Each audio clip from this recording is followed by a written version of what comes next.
Now, the rest of the story. You have seen characterizations of adorable English children, the propriety of dress and manners, the aura of defenselessness.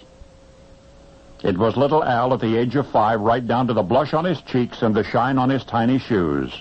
Daddy was a prosperous London importer. He called the boy his little lamb without a spot. And yet, even as he spoke those words, Daddy was intentionally setting up that little fella for a blow he never forgot. Now, as I say, little Al was barely 5. One day he was playing around the house a pretend game of knights and dragons. Suddenly, Daddy called from upstairs. Little Al ran up to see what Daddy wanted. Daddy was holding a note in his hand.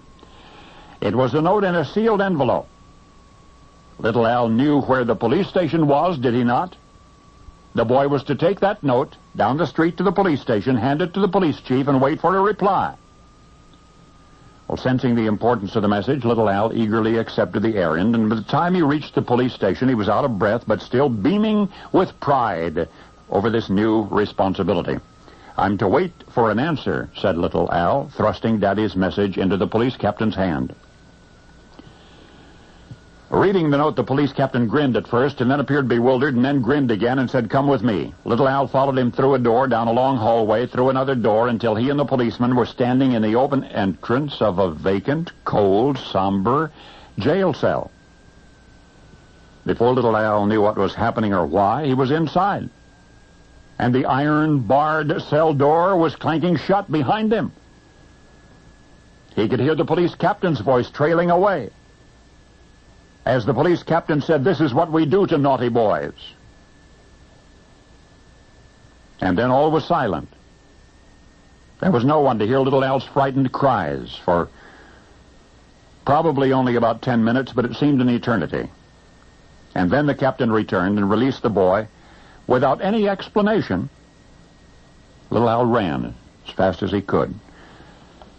And from that day on, he lived with fear, an exceptionally nervous childhood devoid of friends, followed by a lonely adolescence full of trepidations and phobias. A strict Jesuit education, replete with regular corporal punishment, only expanded his vast repertoire of anxieties.